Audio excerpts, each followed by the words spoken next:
Safari jeep ಬೆನ್ನಲ್ಲೇ ಅವಿತು ಕುಳಿತು ಸಿಂಹಿಣಿಯ ಮಿಂಚಿನ ಬೇಟೆ. ಗೀರ್ ಅರಣ್ಯದಲ್ಲಿ ಪ್ರವಾಸಿಗರು ಕಂಡ ಮೈನವಿರೇಳಿಸುವ ದೃಶ್ಯ.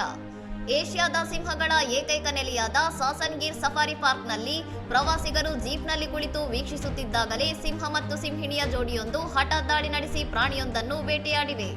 ಸಿಂಹಿಣಿಯು ಪ್ರವಾಸಿಗರು ಕುಳಿತಿದ್ದ ಜೀಪ್ನ ಹಿಂಭಾಗದಲ್ಲಿ ಚತುರತೆಯಿಂದ ಅಡಗಿ ಕುಳಿತು ನಂತರ ಮಿಂಚಿನ ವೇಗದಲ್ಲಿ ಬೇಟೆಯ ಮೇಲರಗಿ ಕ್ಷಣಾರ್ಧದಲ್ಲಿ ಅದನ್ನು ಹತೋಟಿಗೆ ಪಡೆದಿದೆ.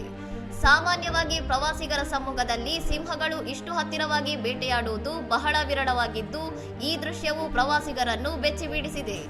ಕೇವಲ 56 ಸೆಕೆಂಡುಗಳ ಈ ಮೈನವಿರೇಳಿಸುವ ಬೇಟೆಯ ದೃಶ್ಯವು ಕ್ಯಾಮೆರಾದಲ್ಲಿ ಸೆರೆಯಾಗಿದ್ದು ಸಾಮಾಜಿಕ ಜಾಲತಾಣಗಳಲ್ಲಿ ಭಾರಿ ವೈರಲ್ ಆಗಿದೆ. ಈ ಅಪರೂಪದ ಘಟನೆಯು ಗೀರ್ ಅರಣ್ಯದ ವನ್ಯಜೀವಿಗಳ ನೈಜ ಶಕ್ತಿ ಮತ್ತು ಪ್ರಕೃತಿಯ ಒರಟು ಸೌಂದರ್ಯವನ್ನು ಜಗತ್ತಿಗೆ ಮತ್ತೊಮ್ಮೆ ಅನಾವರಣಗೊಳಿಸಿದೆ. ಇನ್ನಷ್ಟು ಸುದ್ದಿಗಳಿಗಾಗಿ ನೋಡ್ತಾ ಇರಿ ಸೌರಂ ಟಿವಿ.